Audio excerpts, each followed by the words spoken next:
Prepare yourself for Earthling Entertainment, the perfect blend of paranormal and pop culture, with your host, Joe Wakefield and Ryan Lang.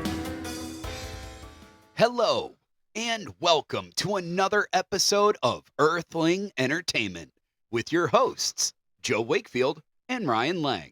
That's right, and I'm your host who sold his soul to the company store. Unfortunately, that company store was Suncoast circa 1995. Hi, I'm Joe Wakefield. And my soul is definitely still sold to a company store. Hi, I'm Ryan. Everything's fine. Everything's fine. Yeah. You know what the unfortunate thing about this is? You'd think when a store went out of business that your soul would be released, but no, I actually find myself just teleported and wandering malls every night at midnight. Just empty, desolate malls, Ryan. Because, a ghost has to, remain in the haunted area. That's why we have so many. That is. So, guys, if you are a returning listener, here's your friendly reminder to please download the episode. Downloading the episode is actually the best way to support the show. And actually, another way is to leave a review. Oh, that's That actually true. helps us out too. Yeah, people ask, where can I leave a review? And because, we're like, hey, leave a review. And they're like, where? I think Apple Podcasts is a great one because you could actually read the reviews. I've noticed on Spotify that they just kind of are like a star number. You know what I mean? Yeah. Audible's good too, but it really doesn't matter. We'll take a review, hopefully a good one, from you any day, guys. Yeah, and I think on Spotify you do stars. I think it's a Yeah, star. that was like a star meter. Yeah. We're doing okay with stars, but it's not like we have a billion reviews. But still, I mean, 5 that's stars so far, guys. Yeah, I'll take it. Yeah, that's a good review. So, those of you joining us for the first time, you might be wondering, what is this show? Like, what do you guys do? Okay, Earthling Entertainment. It's a bit vague. Well, It is. it's really not. Well, I'll explain it, guys. What we do here is a little bit of the spooky, a little bit of the creepy. Sometimes that's cryptozoology. Other times that's a haunting or a myth or a legend. But it's always spooky. Yeah. And that is why it's in our first section called Spooky Stuff. That is followed up by a little thing we like to call Disclosure Discussion. That one's all about aliens. It is about aliens. It's about UFOs. It's about anything like even stuff from the sea, these new congressional hearings that we've been hearing about. So that's kind of what we discuss. But actually, we're going to do a alien species today. Oh, that's fun. Yeah. What did we do before? It started with a P, right? Oh my gosh. Palladians, right? We did the Palladians? I think. Well, anyways, we're doing reptilians today, guys. And I was very surprised. There are a lot of different kinds of reptilians, but we're going to get into that later. That is followed by a little segment we like to call Real World Weird. Now, that one is when there's a story that we want to cover, but it doesn't quite fall under our supernatural category. But, it's still pretty cool. Then, this second half of the show, Yes. the latter half, if you will, is all dedicated to pop culture and entertainment. Sometimes we have celebrity guests. Mhm. Other times we play trivia games. I like those. We've had audio dramas. We're usually covering some kind of genre news and, of course, celebrity deaths. But it's a whole lot of fun and a whole lot of pop culture. And then those two sections come together to form the delicious, what are Here we they going to come. say? Moon pie. No. Peanut butter ball. What is it? Peanut butter and jelly sandwich? No, it is the pasty. That's right. The Canadian baked pie treat, the pasty. Meat and potatoes of Okay. a podcast known as Okay. Earthling Entertainment. I'm here for it. Yeah, you're here for it. I like pasties. I was trying to think of something new, man. No, I like it. No, Yeah. that works because we kind of do what we like to do here, and it's a lot of stuff kind of crammed into one, and that's And then baked for, and then baked for your 35. pleasure. Yeah, absolutely. Well, speaking of pleasure, Ryan is about to go on a pleasure cruise, if you will. And I should just say an actual cruise. Yeah, Yeah. So are you excited about that? I am very excited about it. It's my first cruise, and my girlfriend, she hooked it up. Thank you, baby. Fair enough. And You bought like an unlimited drink pass, right? I did, but she bought the cruise. But I bought the pass. But it was Guys, get this. He said he could have a drink every 5 minutes. every 5 minutes on Royal Caribbean, Forever. like For yeah, as long all as you're day. there. Until you If I until want. you die. That's right. Until you either fall overboard and they can't come get you, or you just pass out from alcohol poisoning. They celebrated drunk. God They like bless it. them. Yeah. Yeah, You know what yeah. I'm saying? And so no, that's gonna be great. I heard a bunch of people complaining though and telling you that you could only get like, what is it, 15 a day or something? I believe that is Carnival. which is Oh. basically like the Walmart of it. You know what I mean? The Walmart of cruises. Of if you will. cruises, yeah. Like in fights, every time you see like any kind of viral video of a fight on a cruise, it's always on Carnival. Just Fair saying. enough. Just saying. Well, Ryan, I would never take a cruise. I just wouldn't. I'm afraid of being in like the big open water. And I know what you're thinking. It might be like a tsunami, like, the Poseidon Adventure, and I might flip over and have like that. No. It's sea monsters.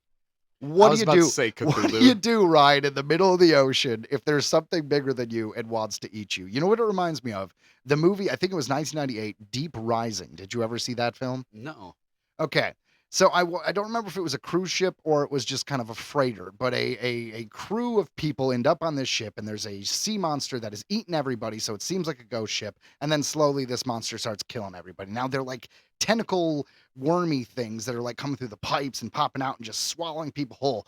Wonderfully bad CGI for the time, Awesome. right? Awesome. And then the big reveal at the end in the third act is the monster was one monster. It wasn't like a bunch of worms. It was like those worms were the ends of this tentacle, weird gelatinous creature So monster. like an extreme Kraken kind of. Yeah, or like something from The Mist. You know what I mean? Oh, okay. Yeah, it was very cool. Well, spoiler for this movie. They defeat the monster and they get off, and then the survivors end up on an island. And then it has that classic like hook for a sequel that never happened, where there's like a bunch of roar and the trees shake, and they're like, "Oh my god, what now?" Dun dun dun dun dun. Anyways, that little cliffhanger was it was supposed to be like a sneaky prequel to King Kong. It was going to be Skull Island.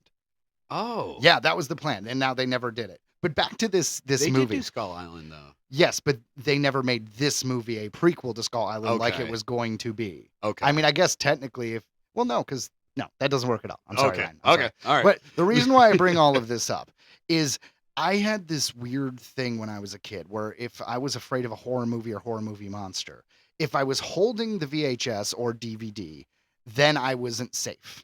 I had to put it in there and take it off. And if I wasn't touching it, I was okay. I know Really? I know it sounds weird. But also, at that time, I hadn't seen a horror movie where anyone was ever killed in the bathroom. Now, obviously, there's a bunch you could name where people were killed in the bathroom, but as a kid, I hadn't seen any of them. Okay. So So you that- hadn't seen Psycho. No, I had it. Not in 19. Well, anyways, in 1998, I was probably 12, maybe 11, and that's when I saw Deep Rising, this film I was telling you about the cruise and the monster. Okay.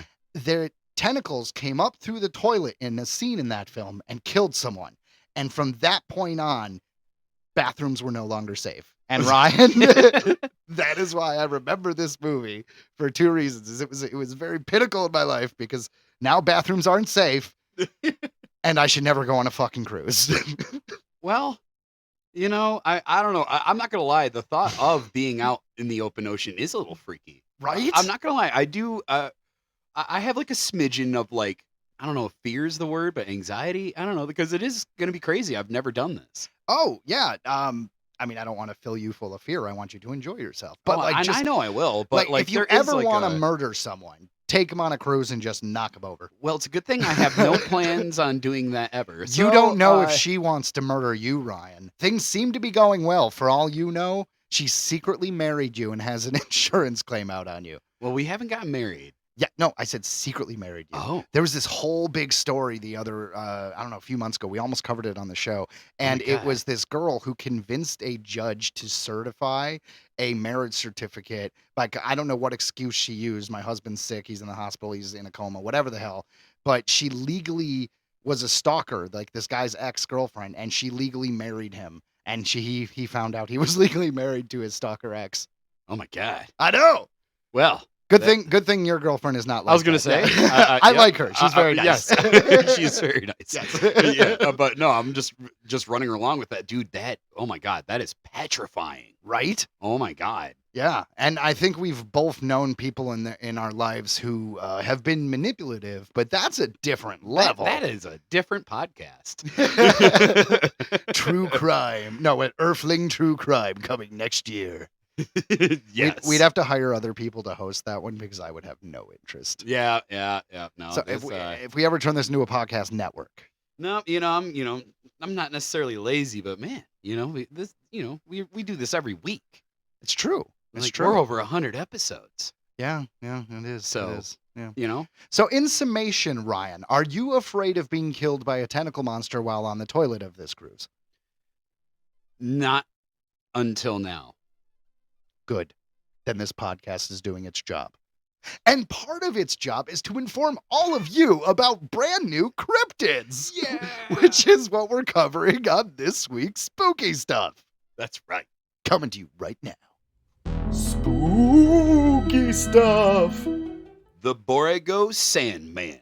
Say what? The vast, arid expanse of the Anza Borrego Desert State Park holds many secrets, but none as intriguing as the legend of the Borrego Sandman. This enigmatic creature has captured the imagination of locals and adventurers alike for over a century, leaving behind a trail of mystery and intrigue that beckons to be unraveled. Beckons. Beckons. Yeah. Let's unravel it, Ryan. Let's. The Borrego Sandman is a formidable figure, said to stand an imposing 8 feet tall and weigh up to 400 pounds. Yeah, jeez. Witnesses describe the creature as being covered in shaggy white fur, a striking contrast to the sun-scorched desert landscape it calls home. Well, hold on. I would say that something that lives where it's hot, you'd think that wouldn't be Yeah. shaggy. But aren't camels, like in the wild, aren't they kind of shaggy? I think so, yeah. And white fur would make sense because when you wear The black sunlight outside, would bounce off of it. yeah. Plus, So that- orangutans are really furry, and they live in like the jungles where it's pretty hot. So, fur is not indicative of the cold. yeah, it's so cool to see so many different kind of Bigfoot, basically, right? Like this is definitely like a kind, it feels like. Perhaps the most unnerving are the Sandman's eyes, which are said to glow an eerie red piercing through the darkness of the desert night. In many ways, the Borrego Sandman bears a striking resemblance to the mere well-known Bigfoot or Sasquatch. Like you were saying. Yeah, for sure. Both are described as large ape-like creatures that walk upright on 2 legs. However, the Sandman's white fur and desert habitat set it apart, leading some to speculate that it may be a distant subspecies of Bigfoot, one that has adapted to the harsh and arid conditions of the Anza Borrego Desert. I mean, it makes sense. People in different parts of the world, of human beings, we look different in Yep. different areas. So, of course, if there is a Bigfoot species, an overall Bigfoot species, I always think that the skunk ape, the yowie, the Bigfoot, the Sasquatch, the Yeti, it's all the same group of creatures. I agree. Like I've never been more of a believer of Bigfoot until we started this podcast, and I mean that, like because we've just discovered so many. Yeah, I mean, even the dramatic changes. There are people in parts of the world who are way shorter than people in other parts of the world. Yep. Just like these Bigfoot creatures, or in this case, the Sandman. That's I just right. like called him the Sandman. Just gonna call him the Sandman. He's in the from now desert. on. What's up? I'm the Sandman. The legend of the Sandman is deeply rooted in the lore of the region's Native American tribes. The Cahuilla people, who have inhabited the area for thousands of years, spoke of hairy devils, foul-smelling man-like beasts that were to be avoided at all costs. And that wasn't just their mother-in-laws. That's right. These creatures were said to roam the desert, lurking in the shadows and striking fear into the hearts of all who encountered them. Yeah. Well, I mean, 8 foot tall, let's just say, is taller than the average human. So that would be quite a looming presence to turn around and see staring at you with piercing red eyes. I'm not ready for it, Joe. I'm not either, especially if you got to remember the white fur. That means like even at night, you could probably see them fairly well. So it Yeah. would be kind of like a really ghostly figure, especially if it was like a full moon in the desert. There's not necessarily a lot of clouds. So full moon, bright reflection off this white fur, piercing red eyes. You wouldn't be ready to handle it. Like you wouldn't even know what you're looking at. Yeah. You wouldn't be ready. You know what? I've never in my entire life, like, the joke is people would piss themselves or crap themselves that they were so scared. I've never in my entire life been so freaked out that I thought that might happen. I'll agree with This that. could do it. This could do it. This could do it. Something that could crush my skull with the palm of their hand is frightening, to say the least. To say the least. So the fact that the tales of these hairy devils predate the arrival of European settlers suggests that the legend of the Borrego Sandman has ancient origins. It is possible that the Cahuilla people were describing real creatures that they had encountered in the desert, beings that were later incorporated into their oral traditions and passed down through generations. As European settlers began to trickle into the Anza Borrego region in the 1800s, they too began to report sightings of strange ape-like creatures in the desert. These accounts often describe the beings as wild men, covered in hair and walking upright on two legs. Some even claim to have found large human-like footprints in the sand, further fueling speculation about the existence of the Sandman. Well, I mean, that makes sense. So not only do you have the indigenous people who are like, for thousands of years, we've been freaked out by these people, then European settlers, which, let's be honest, what is that, like 400 years at the most, depending on, like, if we're talking the earliest people versus, whatever. The point is, that's not that long ago for them to be like, no, for real. We saw the Sandman, guys. The big, furry, scary guy. They're out there. I mean, that's not that long ago. Dude, and who knows, right? So one of the earliest record encounters with the Borrego Sandman occurred in 1876 when a prospector named Turner Helm claimed to have come face to face with the creature near the ominously named Dead Man's Hole. That's not a place I want to go to. Yeah, but it's always something like that, right? It's never like Happy Fluffy Ridge. It's always Why not? like Demon Eye, mountain, or like that's Bloody Head Glen. Dude. Actually, Bloody Head Glen sounds like a really cool punk I band. was about to say, that was pretty cool, dude. Hello, we're Bloody Head Glen. Get ready to roll. Oh, right. Back to the Sandman, you wanker. Bloody hell. Yeah, for anyone who's listening in, England, we're well aware that was awful. We're big in England. I think we had 7 downloads. That's from right. London. That's right. Last week. So I mean, there's at least 7 guys who have heard us. Okay, 7 guys. Remember to spread the word. Remember that was a whole thing I do at the end of the episode. There you go. According to Helm's account, the Sandman was highly aggressive, advancing on him in a threatening manner. Helm attempted to communicate with the beast in various languages, but to no avail. In the end, he was forced to brandish his rifle to scare the creature off, narrowly escaping what he believed to be a potentially deadly encounter. People know that in every language.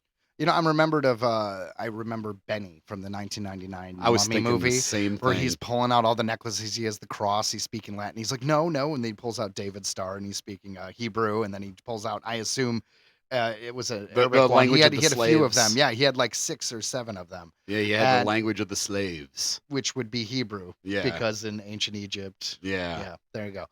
But the point is, that is exactly what that reminds me of. Helm's story is notable for several reasons. First, it establishes the Borrego Sandman as a potentially dangerous creature, one that is not afraid to confront humans. Second, it He's suggests like 4 times. He's 4 feet taller than you. like bitch. Yeah. Second, it suggests that the Sandman is not a mere legend, but a flesh and blood being that leaves tangible evidence of its presence in the form of footprints. Finally, it raises questions about the creature's intelligence and ability to communicate. Because, Okay. His intelligence because he knows what a gun looks like. I guess so. I mean, that's pretty intelligent. You show a gun to a deer, they're not going to necessarily run away. They're going to run away because they see you, not that you're holding a gun. Correct. If Helm's account is to be believed, the Sandman did not respond to any of the languages he tried, suggesting that it may have its own unique form of communication. Wouldn't it be fucked up though if like just Bigfoot knew French? Like you just try to talk to it like 4 different languages, but it's just well fluent in French. I assume because, French Canadian. Dude, that's actually not a terrible point. There you go. So Bigfoot's just a bunch of Frenchmen? No, no, I am not saying that. Don't be a dick. I said the Bigfoot people know the French language. Ass. Gonna get a whole country mad at us. Enough people are mad at us. That's true. So back to the Sandman. In 1939, an anonymous store owner and prospector had a terrifying encounter with not just one, but a whole group of Borrego Sandmen. The man claimed that he was camping near Borrego Sink when he suddenly surrounded by a pack of upright walking apes. He described the creatures as being covered in white fur with glowing red eyes that pierce the darkness. I like how it's not just red eyes. Like every description is pierce the darkness. So to me, that's like the reflection aspect, right? When you see an animal at night and their eyes glow because it's a reflection of the light. That's Well, possible. That's all I could think about, man. I mean, it's not like they have light coming out of their eyes, although that would be pretty creepy. That I would mean- change kind of the whole aspect to me. Well, and he said he was camping, so he's probably got a campfire going, so maybe in the smoke, like they glue Sure. in the dark. Interestingly, the man noted that the creatures seemed to be afraid of his campfire, called it. They kept their distance, circling the perimeter of his camp, but never coming too close to the flames. This detail adds an intriguing layer to the Borrego Sandman legend, suggesting that the creatures may have a fear or aversion to fire. Yeah, like everything. Well, yeah. Right? Well, I mean, that's like everything is going to get burned by fire. In Skyrim, frost trolls have a weakness to fire. It's true. I don't feel like you need to be a frost troll to have a weakness to fire, Ryan. I I feel think like just if, normal trolls do. I feel like Yeah. I feel like if anyone put a flamethrower to either one of us, we're probably going to be defeated. Is my only point. That's a good point. Yeah. That's a good point. I guess because even something that lives in the ocean, the bottom of the ocean near thermal vents, that would like mean they were able to withstand the heat, but not necessarily the flames. So I'm serious. Until we find a source of life that can exist in or around fire, Lava snails. lava snails. I was thinking astrophage, which is from the book Project Hail Mary, but beyond that, I don't Okay. know. We got to wait till the new Avatar. The new Avatar is called Fire and Ice. It's a bunch of Oh, there you avatars hanging go. out in a volcano. So never mind. If you're an avatar, you're good. It's coming. Yeah. It's coming. The Navi. You're right. They're totally going to make a creature of the lava. The store owner's story is also notable for the sheer number of creatures involved. While most Sandman sightings involve a solitary creature, this account describes a whole group, possibly even a family unit. This raises questions about the social structure and behavior of these mysterious beings. Do they live in groups? Do they have a hierarchical Hierarchical system. Thank Yeah, you. yeah. These are questions that remain unanswered, but the 1939 encounter provides tantalizing clues. As far as the hierarchical society, when it comes to that, then yeah, I mean, pretty much there's always like a leader of the pack. There's always some kind of, I would assume they are the same. And as far as family unit is concerned, I believe that too, because if the Sasquatch is relatively close to human in physiology and behavior and whatever, chances are that, that's how we would be. It would be our families like together. We may be in larger groups, but you might hunt with your wife and kids, but you're not going to hunt with like your neighbor Ned. Right. So I don't know. It's maybe they were like changing location. They were like moving around. Like Yeah. maybe they're like nomadic.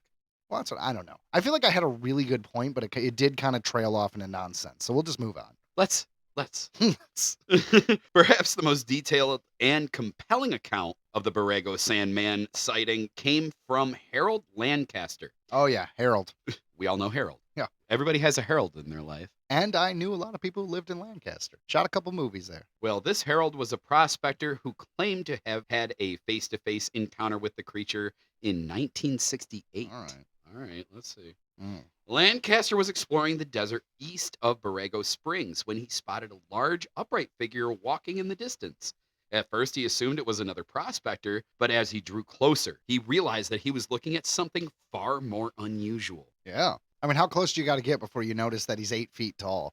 I'm serious, because it would, from a distance, you could be like, oh, okay, I can't really tell. But then he gets closer and he's walking by trees, or I should say cactuses or something else. You start getting an idea of the scale. Be like, oh no. I feel like especially for me, I'm short, so like everybody's tall to me. Yeah.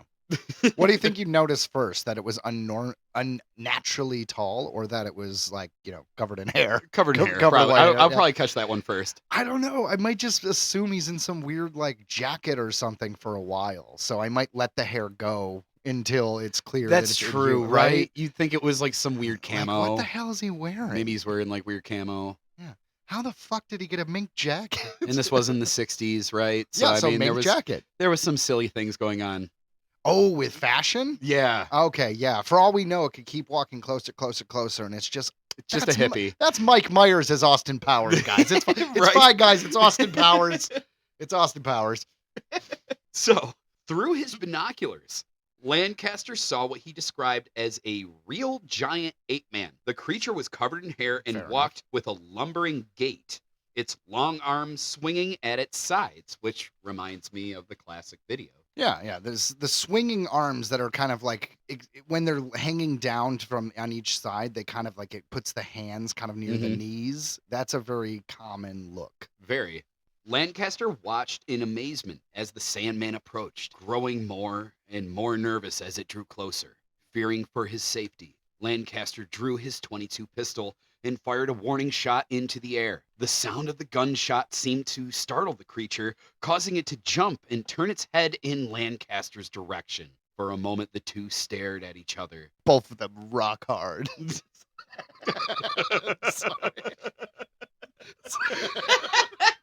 This is not, Sorry, Joe, this is not one of the Bigfoot romance novels that we have covered in the past. Oh my god.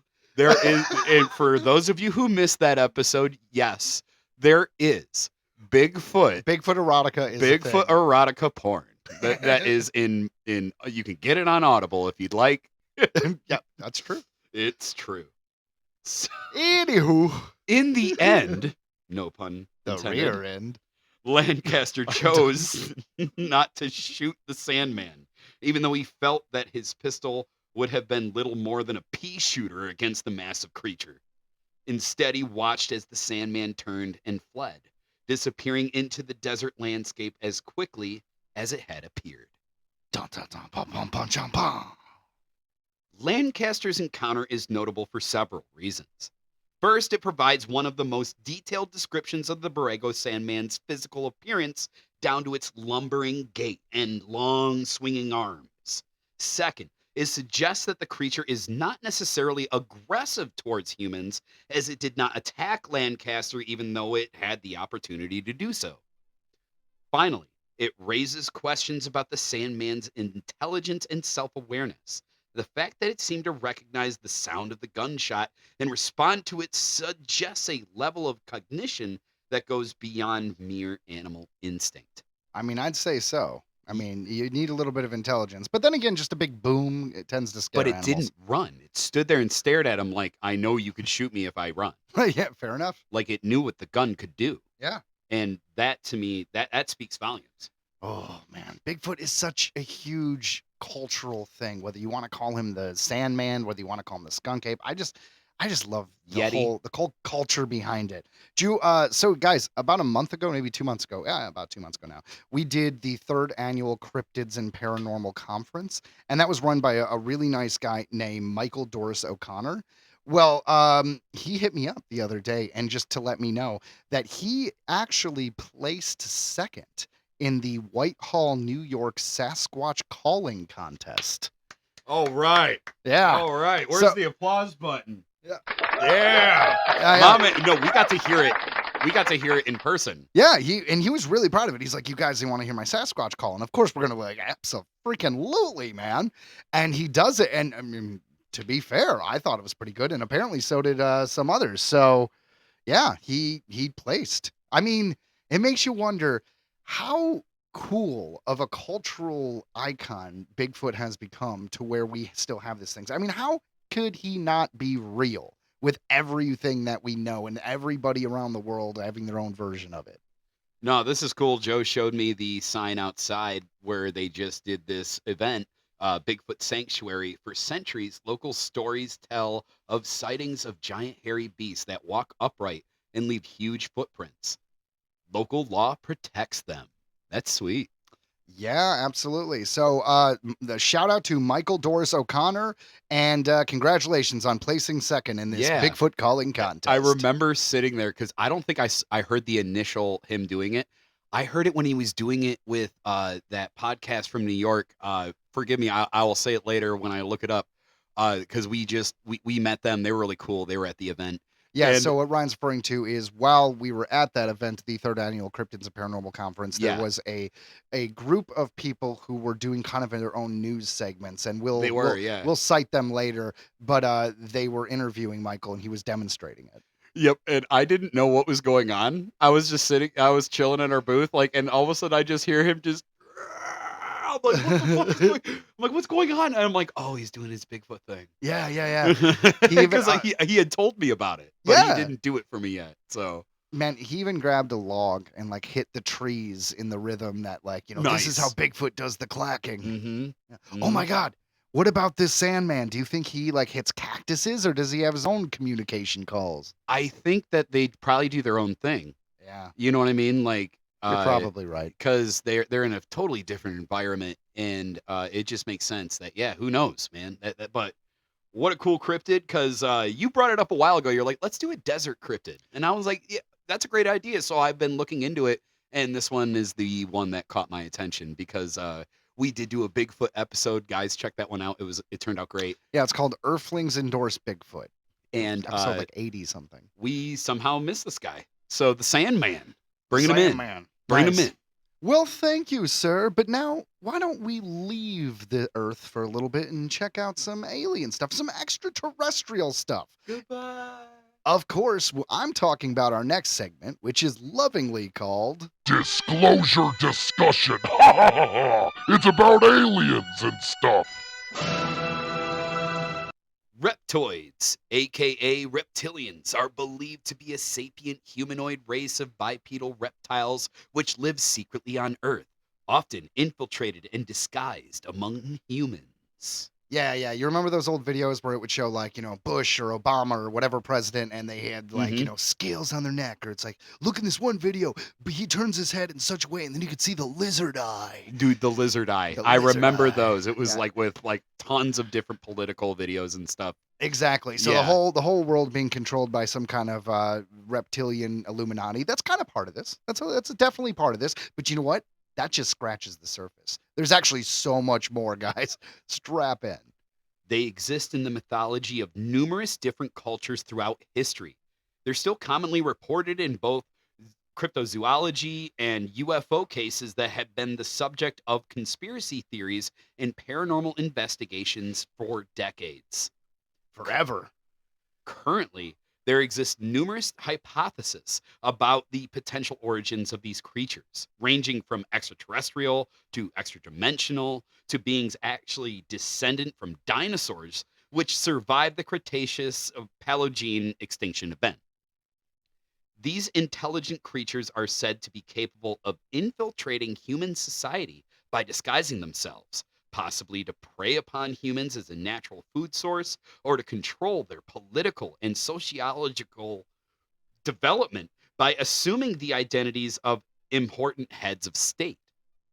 Let's take a moment to talk about Earthling reptilians. Those are the reptiles who come from Earth, if you guys were keeping score at home. There exists an advanced reptilian species that live in underground bases on Earth. Some of the dwellings are considered to be highly advanced cities with huge monorail systems that connect to various points throughout the planet, like the poles and Mount Shasta. Their entry points are marked by the Ouroboros symbol that serves as a warning to all humans to vacate the premises immediately. Yeah, so this is kind of cool because it's kind of like the hollow earth theory of just like this whole underground society. Also, I'm not going to bother trying to give you the details, but about 100 years ago, there's a dude flying over the Arctic. He flew over an area he wasn't supposed to and reported finding this hole in the ground. And the government was like really pissed off that he did it. And supposedly, this could be one of the entrances to one of these reptilian societies. And we've heard about like the holes in the earth that people have found and shit like that. The reptoids who bear the Ouroboros symbol represent the reptilians who have colonized Venus, the moon, Mars, and 4 moons of Jupiter and Saturn. These are the 7 colonies represented by the 7 stars, wrapped by encircling dracon of the Ouroboros. I've always wanted to do this one. That's why I have so much to go through. Conspiracy theorists like David Icke claim that the reptoids are conquerors who want to take over and either destroy or enslave other planets. He says that they are part of every royal bloodline and are part of the bloodline of every U.S. president. Yeah, that's when we get into some real conspiracy stuff. That's where those videos we were talking Yes. about come into play. Exactly. In 1934, a man found 2 golden tablets under Los Angeles and was said to be a part of the Serpent People, who planned on infiltrating the human race and taking over the world. Ooh, so once again, those reptilians, man, hanging out in their underground gold tablets. Does that mean that the Mormon religion that was written on the gold tablets could be reptilian? Dum, dum, I'm dum, just dum, saying, dum. if we're using gold tablets, and maybe it's apples and oranges. I don't know. I don't know either. I don't claim to, but the elders might. Ooh, the elders. Tell me about the elders, Ryan.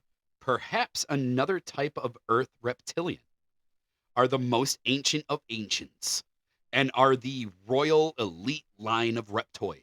They range from 7 to 10 feet tall and can weigh up to 1,800 pounds. Okay, so the giant reptilians, apparently. The gigantic freaking reptilians. These gigantic lizards could be the missing link between the dinosaurs and the modern day reptilian.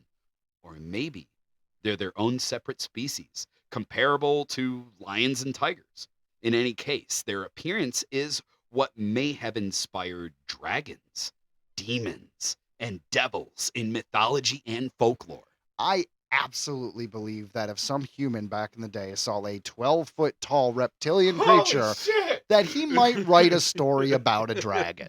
That tracks. And What is it? honestly, it doesn't matter if we call it a reptilian creature or we call it a dragon. At that point, isn't it? It's a dragon. Isn't it a dragon? It's a dragon. It comes from Earth and it is that size. I mean, that's just a fucking dragon. I mean, looks like a dragon. The only thing they're really saying is like they're the oldest and they're, really smart.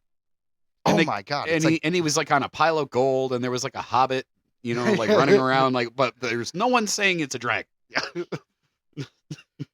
anywho. Now let's move away from the terrestrial reptilians and talk a bit more about the alien ones.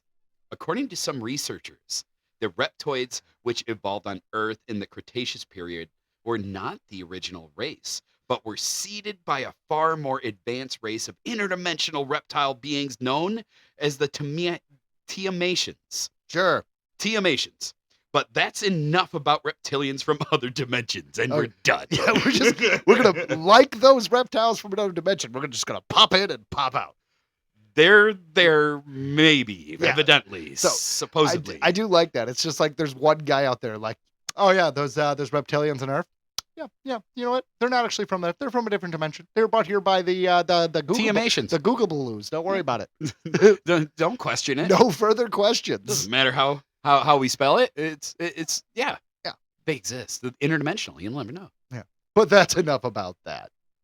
In ufology, there are many different types of reptoids, such as, but not limited to, Bellatricians, Saurians, perhaps even the Greys and the Anunnaki, according to some. Although some variation exists among reports, these creatures are almost invariably described as human-sized, lizard-like bipeds, all covered in scaly skin and often with a long tail. So basically, Argonians. Yeah, I like how it's all roughly human size because that leads me to like this image of this kind of Star Trek or Stargate future where we can Right. interact with alien species, and it's just like, I don't know. The truth is, aliens out there are probably so different from us. They're going to be like really small or really big or like tentacle creatures. We're not even going to be able to recognize their facial features. So I'm glad you said really small, because I think about that all the time, where I'm like, what if they're just like really small, really advanced creatures, and there's no chance of us freaking seeing it. I wasn't going to go that small, but what if like a mothership shows up, like a whole mothership, like a whole planet version of these people, and it's the size of a football? Like, oh shit. Yeah, fucked. Yeah. Well, they would show up and be like, "We're taking over this bitch." And be like, "Fine, here, have like a football field. You're fine." Yay, victory. Exactly. We're good. You're refugees. It's fine. This is like a. You're refugees. Oh, I'm sorry, conquerors. That's right. They are conquerors. That's right. They are. Yeah, it And wouldn't they're even so cute. it wouldn't even be like District 9 because there'd be nothing we would need from them. Like it's not like you could enslave a race that's like an inch tall. You're like, carry this. Oh shit. All right, never mind. Just go live over there. Yeah, you just hook them up, Yeah. bake them a cake every now and then. I guess you could try to do what they would do in Rick and Morty, right? And give them all like little bit of treadmills to generate power or something. Peace among worlds. Exactly. Ugh. Anyways, back to these reptilians. Their shape-shifting skills might represent either a natural camouflaging ability, a mental ability to generate illusions, Oh, I like that. or a technological achievement. Which makes the most sense. Like the majority of reptiles, they're often regarded as meat eaters and may have a preference for consuming human flesh. Yeah, but who doesn't? Num num num. That's what this alien lizards have in common, but let's talk about the specifics of each race. The Greys, which I was shocked was a part of this, on average are 3 to 6 feet tall, but some grow up to 8 feet tall. We talked about the tall ones. Yeah.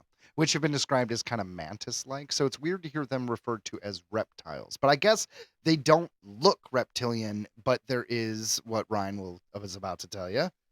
So, according to some sources, the Greys are also considered reptoids having reptilian DNA. There you go. That's why they got a little DNA in them of the reptoids that makes them makes it count. It's like the guy who's 12% Native American and still wants free college. Right. I'm 12% victim. No, dude, right. I was about to give the South Park reference Yeah. too. That's great. But yeah, no, so it seems like there's a lot of the intermingling of DNA that's happened, and I truly believe that we're probably intermingled with that too. We absolutely are. That's the whole Anunnaki Sumerian belief structure, really. But let's get back to this. Speaking of, the Anunnaki are known to have genetically modified the royal line of Greys, known as Zetas of the Solipsi Rai, with human DNA to look more human. These Greys were installed as kings and pharaohs by the Anunnaki throughout mankind's history.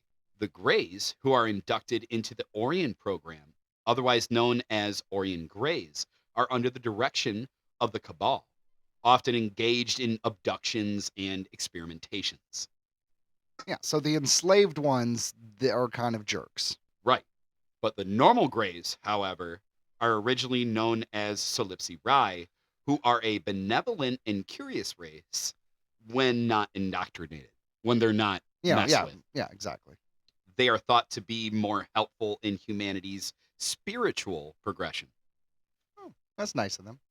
The relationships between reptoids and greys are very strained as the reptoids on their goal of conquering planets have enslaved the greys.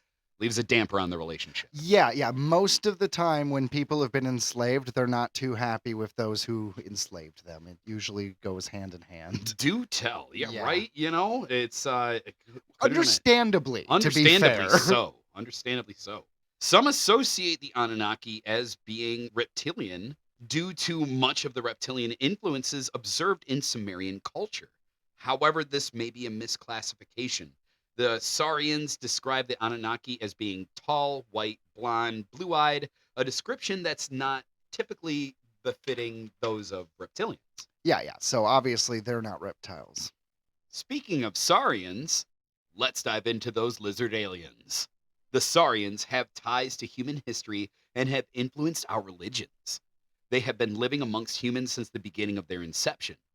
Millions of years ago, Saurians looked more crocodilian and had defensive tails.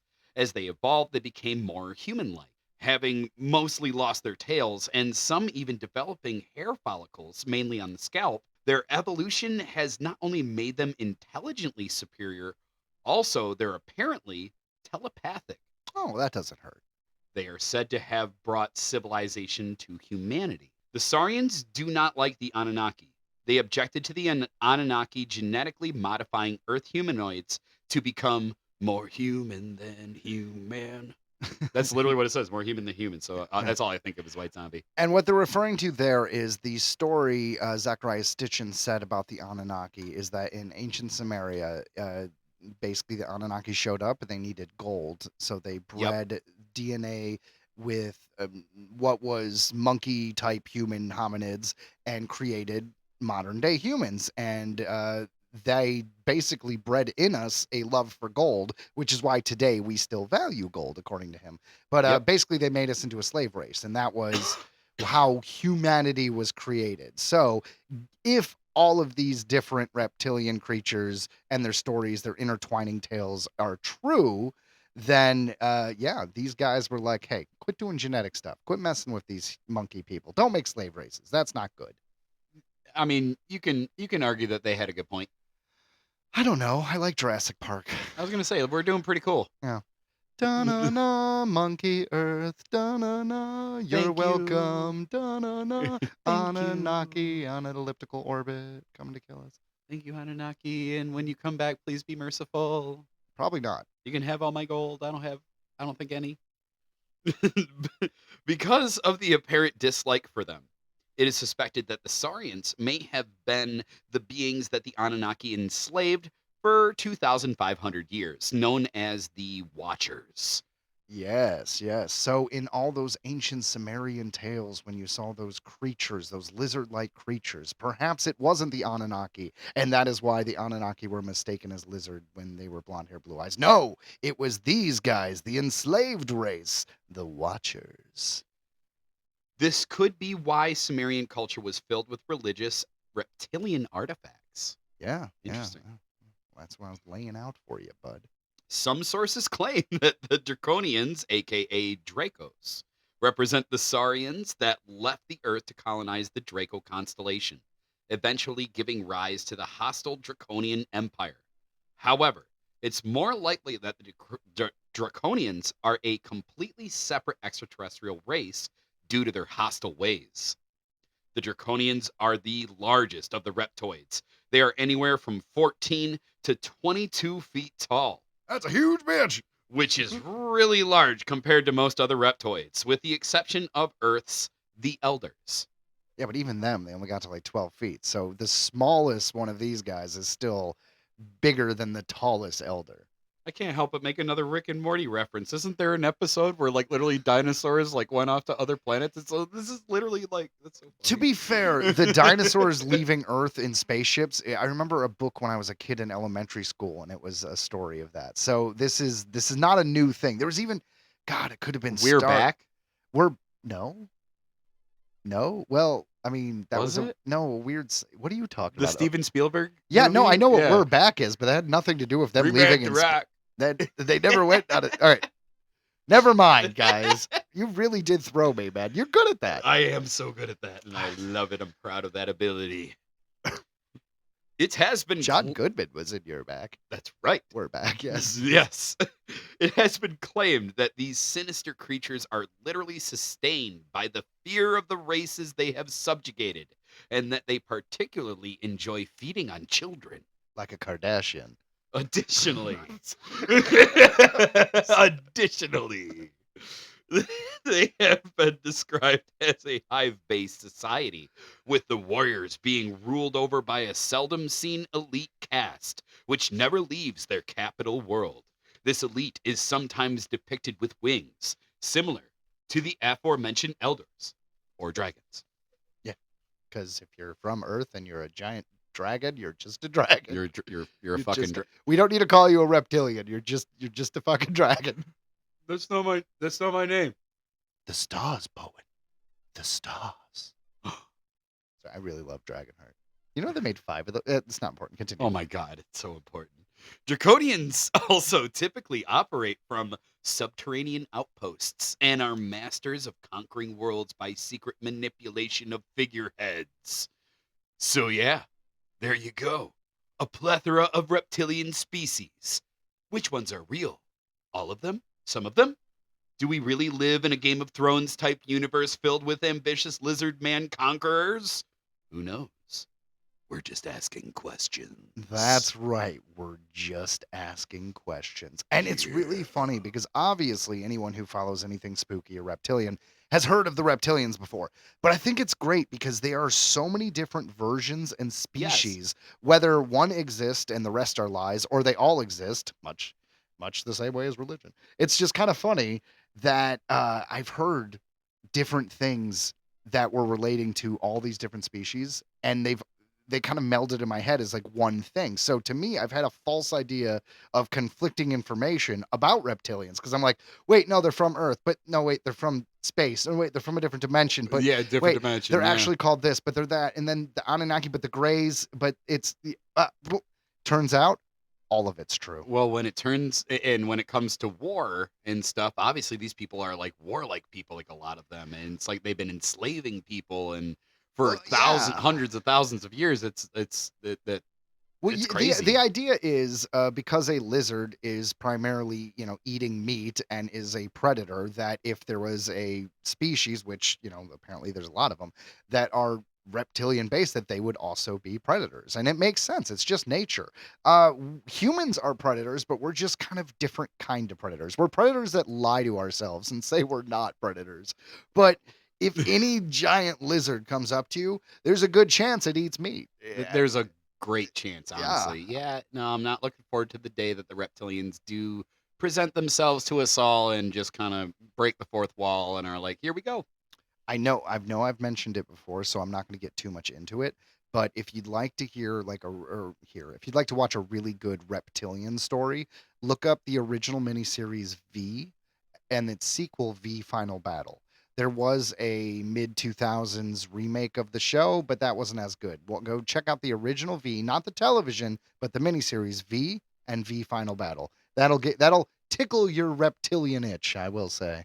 All right. Well, with the ending of this week's section of Disclosure Discussion, I would like to give a formal apology to our reptilian overlords. I hope that none of what we said was too revealing, and we love you. Yeah, remember, we're here to just say what's not. I don't want to do that because if we were, I always did want to be like the scrappy, like the young adult novel kid who's gonna save the world. The problem is I got old, Ryan, and I can no longer be the scrappy young adult kid. At best, I'm gonna be the old guy that the young adult kid comes here and he's like, I need a weapon, and I'm like, all right, kid, I'm gonna sacrifice myself in this scene so you can get away because my time is past. I think all our time has passed. I think it's about time. It's about that time for the reptilians to come back, eat us all. No, but I'm serious. Who didn't want to be the chosen one? Who didn't want to be Luke Skywalker or Harry Potter? I mean, you're in your late 30s, Ryan. You're not going to be Luke Skywalker or Harry Potter anymore. You never know. The universe will need a short dude with a bad knee, and and everyone will think that all hope is lost, and then here I come.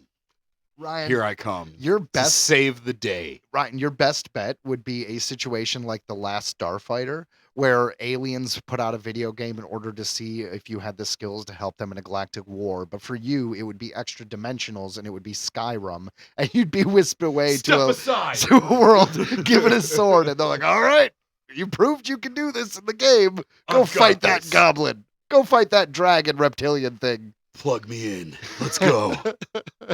Give me the sticks. Well, that would be weird, Ryan. That would be weird, Joe. We are weird. We are weird, but you know what else is weird? No. Rats. Yeah, they are. Yeah. And here's why. Check it out on this week's Real World Weird. New York City rats have invented their own language. As one does. This comes to us from Vice.com. New York City rats are not your average rats. They're sophisticated. They're worldly. Evidently, according to new research, they are great conversationalists who love socializing as demonstrated by their active night lives. They're hitting the club. It is sad when a rat gets out more than I do. I was about to say that these rats got a better life than I got. I just go to work. Researchers recorded rats at parks, sidewalks, and subway stations, picking up not just their movements, but their unheard high-frequency chatter. Turns out, rats have an entire social language we can't hear, kind of like dolphins, but not as majestic. I disagree. I'll bet it is. I don't know. Yeah, I mean, rats don't really gross me out. I mean, don't misunderstand. don't, yeah. I mean, I'm not gonna just be like, oh, I'm gonna pick up a rat in the subway or anything like that. But to me, it's just a squirrel without hair on his tail. Yeah. I mean, I'm not gonna pick up a squirrel either, but it doesn't gross me out. I don't hate rodents. You know, I used to have guinea pigs. I actually did have a rat. I named it Morgana, and I had it Yes. for a while. Yeah. Yeah. Yeah, rats are good pets. I mean, it shit everywhere. So it was, I mean, other than it was shit, kind of dirty actually. But I was in my early 20s. do they I poop think. pellets? I think so. Yeah, I think I remember that. Yeah, so they're easy to clean up. I mean, no. Continue. In a yet-to-be peer-reviewed paper, neuroscientist Emily Makavicius That's pretty good. It does That- look like Macavicius. Makavicius states that New York City rats are actually incredibly loud talkers. We just can't hear them. There was an ambulance going by, and you could look at that on the spectrogram, and that rat vocalizations were louder than the ambulance. Makavicius told Scientific American. Yeah, frequencies are so weird because we're just kind of in this weird middle range where there's low frequencies we can't hear and high frequencies we can't hear. That's another idea about aliens. I just want to jump away real quick. What Okay. if they're talking in a damn frequency we don't hear? That makes It sense. seems very possible. Oh, you know, that's all I want to do. Back to rats. It's fine. Maybe that's why everybody in New York City is like a little nutso, because like they're just all being affected by just high frequency sounds at all times. Because it's just all the rats. It's just rats and pigeons. That's all they got. It's true. Yeah. They have also developed some complex social structures with well-defined roles. For instance, if you ever see a big rat by itself, the team's research suggests that Fat Boy might be a kind of urban scout sent out to map food sources and report back to the colony. Like, so that's why he's fat. He's just like, oh man, I'm going to tell everybody about this. Well, Oh, it man. might be instinctive, right? Because people tend to get like more freaked out or like run away from a bigger rat than a smaller rat, That's right? true, yeah. So maybe they sent out the biggest guy because it's like it's not fat, it's just like their big Vin Diesel. Oh, okay. Well, the point is, it's just the fact that they would have scouts. I mean, that is some. I mean, animals have instinctual patterns, but when do you cross the line between actual intelligence? You know what I mean?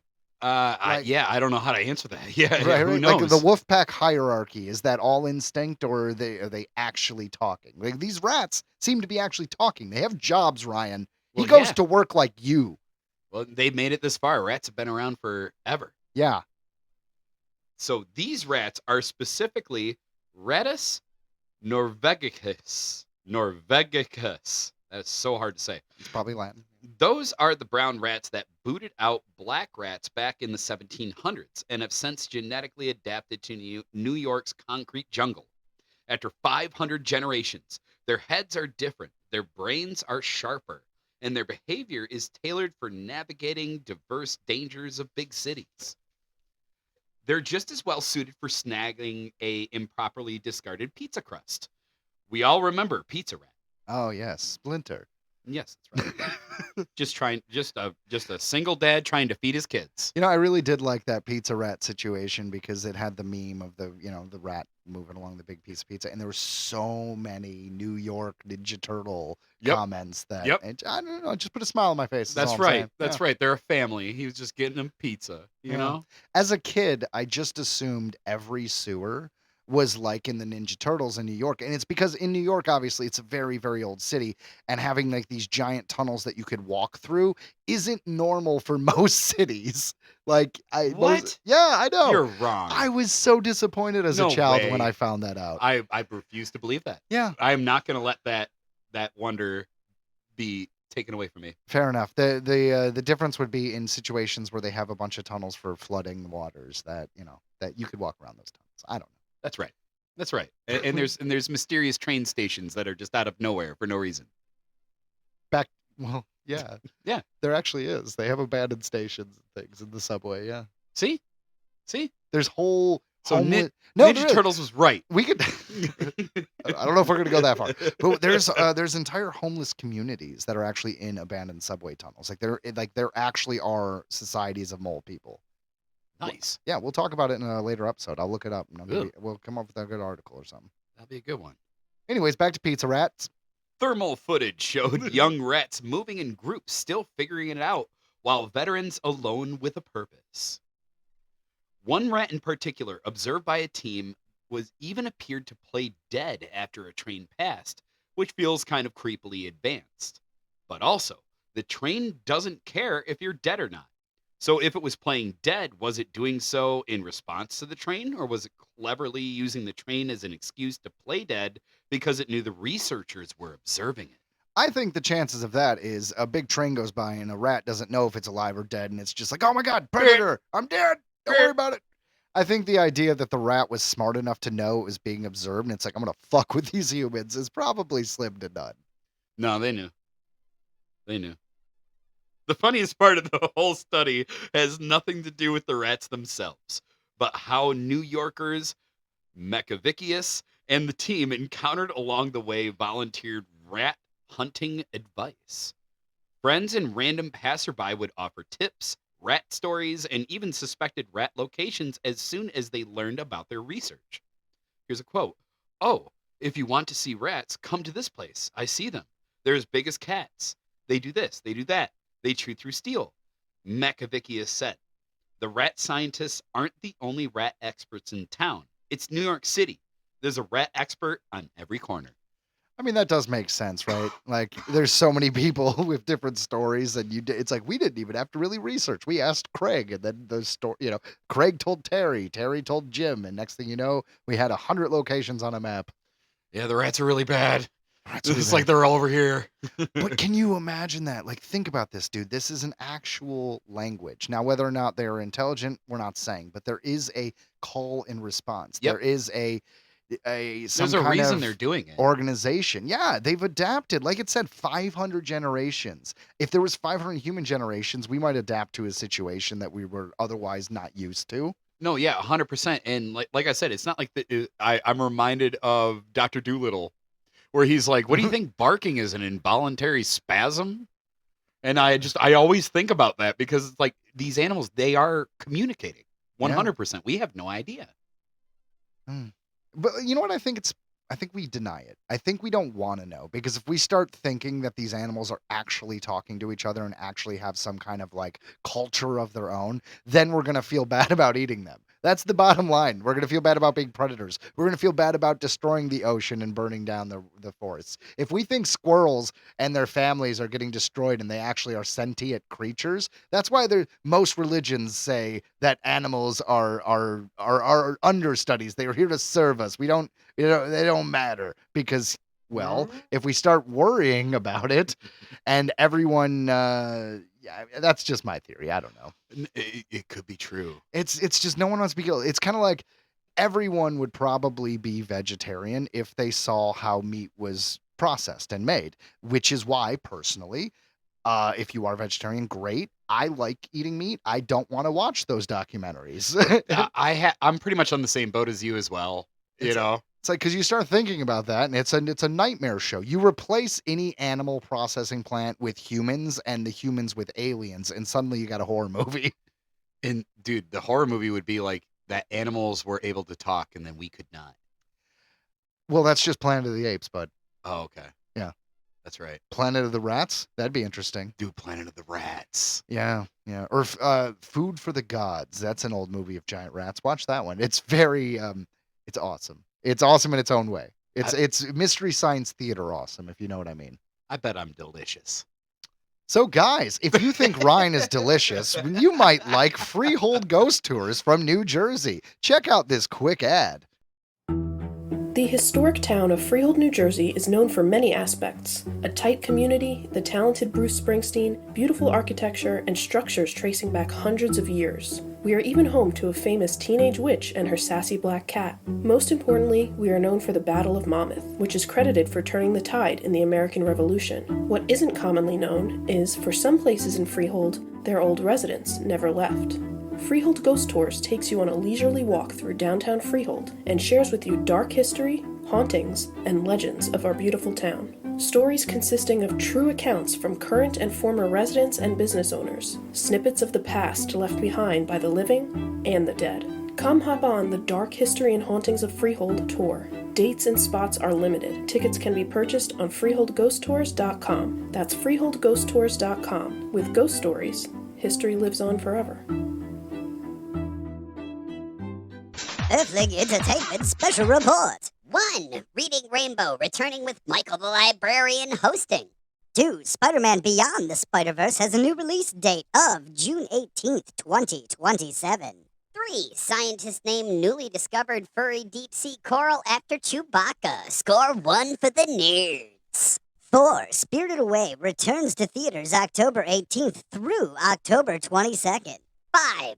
A 12th episode Baywatch reboot is happening and will air during the 2026 or 2027 broadcast season. This has been an Earthling Entertainment Special Report. It was a pretty good one. Earning our paychecks. That's right. Pay us well. Or else. Unions. Or else. And now, you've entered the second part of the show. Welcome. Please take off your shoes, sit back, relax, and enjoy some pop culture. And we're going to start you off with a little bit of Music mumbles. Everything was normal. Producer Andrew Watt reflects on Ozzy Osbourne's final day. This comes to us from Loudwire.com. Grammy-winning music producer Andrew Watt recently spoke to Rolling Stone about how Ozzy was normal the day before his death, making the tragic news a great shock, as well as about his deep bond with the late Prince of Darkness. During the interview published online on September 27th, Watt, who produced 2020's Ordinary Man and 2022's Patient Number 9, both great albums, reflected on why the loss of Ozzy was so surprising and painful. Quote, everything was normal the day before, and the next day, the news was just a giant shock, he told the magazine. When asked if losing Ozzy feels like losing a family member, Watt said that it does. He saw me in a way that I didn't see myself. And if you talk to anyone that loves him or was lucky enough to be loved by him, that's a constant thing. He continued. He could see you in your good, your bad, and just in the way that you were. He was witchy like that. He often knew things that were going to happen before they happened and just had incredible sense. When we made all those albums together, he was recovering from this accident, fall at home that he had. And it was the first time that I was ever making music where I realized that the music was something bigger than just making songs. It was giving him a purpose when he didn't feel well and making him feel great and laugh and sing and dance and heal. Those 2 albums were incredible. And they, for me, are the reason that I'm here talking to you today. In fact, Watt claimed that working with Ozzy changed everything for him, adding, he saw me as a serious album producer. Up until then, I wasn't making full albums. I had made one or two full albums that I was involved in, but I wasn't doing it like that. And he saw in me that I could do this, and it was a dream come true. He really believed in me. He let me play guitar on his albums, and that's just unbelievable. We were really big for each other, both as collaborators and as friends. And fuck, man, more than anything, I miss the laughter. He's the funniest person ever of all time. Watt also remarked that Ozzy helped him become more adept and self-assured when it comes to mixing albums. He gave me the confidence. He taught me so much about how to mix rock music and take it all the way to the end. Later in the interview, he clarified, you have to understand, this man was making Paranoid when he was 21 years old. So he had a 55-year career where everything was grandiose and at the highest level. And he's one of the smartest people I have ever met, and a history buff, and a genius, a literal genius. His persona was just persona. He was incredibly brilliant, incredibly sharp. His ears were reactive. You could think that he wasn't listening and he just heard every single thing. There'd be times that I'd be in the studio listening to something and he's just drawing and I'm like, oh, he's not listening. And then he'd just give me this one line that cut so deep in a positive way. He would always say to me, listen to Led Zeppelin and tell me what the loudest thing is. And me having confidence, I'd be like, it's the drums, John Bonham. He said, no, not the drums. He said, it's the bass. He pointed out that the bass is the most important thing in a rock song. You have to make sure the bass is there, pumping and cutting through and providing that sense of rhythm, because it's the bridge between the drums and the guitars. It makes the song heavy because the guitars can poke through if you have them mixed the right way. The bass is a hard thing to get really cutting and also representing the bottom. He was very bass focused, mix wise, and making sure that the bass came through. And if you listen to the records that we made together, there's a lot of bass on those records. Under the Graveyard from Ordinary Man has such low end. I love that song. If you check that out, he was involved in every detail of every mix down to. That's how much he cared. Wow. I mean, I never knew that. there was no reason to interrupt you during that flow. That was intense, man. I mean, that's someone that was a true friend and a collaborator. And any good collaboration is a wonderful thing that's hard to find. And it's a shame that it's over. But I'm glad he got to do 2 albums with Ozzy. No, that's wild. And the fact that he was able to do guitar on them as well. You know what I mean? And Ozzy like helped him. And that whole thing about just Ozzy knowing that bass is the key to rock and roll is just, I don't know. I loved that. That was so deep to me. And knowing that he was involved in every step of the way, made sure he was there. Well, you said they were good albums, right? I mean, how did you feel about them? Oh, I love him. Honestly, it's funny. Like, I love early Ozzy, of course, but in a weird way, I love the later Ozzy. There was something about his progression, the things that he spoke about, and just the way. And yeah, these last 2 albums, they did feel different, and I think it's probably because of this guy right here, because it had like it did have a dark tone to it, but at the same time, like Under the Graveyard. Oh my God, that song is so good. Well, Under the Graveyard. 2 albums, man, they carry the weight of life, behind them. There's Mhm. something to be said about experience, especially when it's poured into art. And dude, he even had Elton John on one of the songs on the album. He had Post Malone Oh, yeah? do a couple songs Post on one Malone of the, isn't really surprising, but Elton John's a little surprising. dude. No, Elton John. They did a great song. Sorry for the life of me, I can't think of the name of it. But man, it was a good song. Oh man, what's funny is Elton John just does like I'm not an Elton John fan, no offense to any of his music, but he always pops up in things, and I'm just like, no shit, you got Elton John, all right. I mean, even though I'm not a fan, I think it's fair to say he is definitely one of the goats. He's for a sure. legend. Yeah, exactly. Absolute legend. No disrespect at all, just not my type of thing. But it's still like when John Lennon, or not John Lennon, when the one that's alive. The one that's alive. What's his name? Oh no. Oh, I don't know. The Beatles, man. It's not important. Oh gosh, I'm terrible. I don't know Beatles stuff. Respect the Beatles. Respect what they did, but I Okay, don't know well, nothing about To them. be fair, the comparison works well then, because that is exactly what I'm saying. Precisely. Precisely. Well, that's the perfect end to a musical venture, I think. That's right. And what a life, guys. You're going to be able to see Ozzy's last show, and I'm sure cut Mhm. together with features of his life and outlook in coming up documentaries. So Yeah, that'll be it's great. coming out in October, and there already is one out, and I don't know where to exactly find it off the top of my head, but I know that there's a documentary right now. Excellent. Well, guys, that is the end of Music Mumbles. And I hate to say it, but unfortunately, we're going to have to talk about another celebrity death. That's right. Another person has left us. Now, this may not be someone you've heard of right away, but you're going to know their work. Their work has inevitably impacted your life. That's right. And so we're going to talk right now on this week's Remember that guy? Remember that gal? Well, now they're dead. Ron Friedman. He wrote for shows like The Jonathan Waters Show, Chico and the Man, Starsky and Hutch, Get Smart, I Dream of Jeannie, Fantasy Island, which is being referenced in South Park right now, and I feel like no one's getting that reference but me, Wonder Woman, Happy Days, and All in the Family. His career spanned more than 700 hours of television. Oh, that's pretty good. We're getting there. We're getting there. Yeah. He is infamously known as the man who killed Optimus Prime in the Transformers movie. Son of a bitch! And is credited as the one who rejuvenated the G.I. Joe franchise. G.I. Joe. That's true. I will say, though, according to him, he killed Optimus Prime against his will, and it was mandated by the company who owns the toys because they wanted to sell the new toys to kids. So even though this guy did murder him, he was only the executioner. The order came from the king. Anyways. I forgive you. Finally.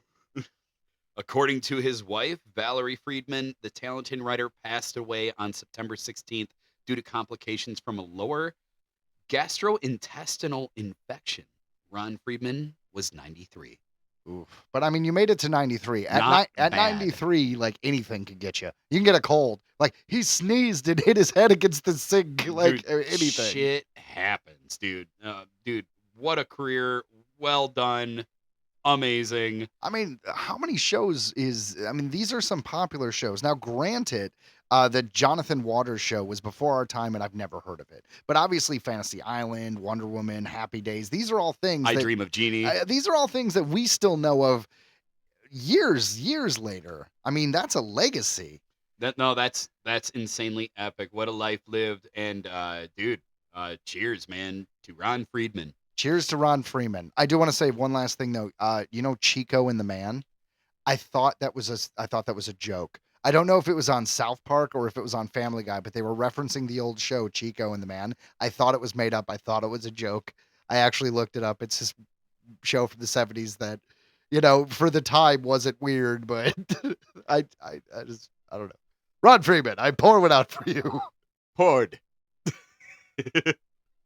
Well, that brings us to the headlines portion of the show, and what a time to be doing headlines in the midst of spooky season coming up, our favorite. Oh, yeah. Halloween actually is my favorite. It's always been my favorite. It's been my dad's favorite, and I feel like as an adult, it costs you so much more money than it does the rest of the times in your life. Well, maybe as like a early 20s, because check it out. The way I see it is, when you're a kid, it's about the TV shows and the specials and like the Halloween stuff and then the candy and the trick-or-treating and all that fun stuff.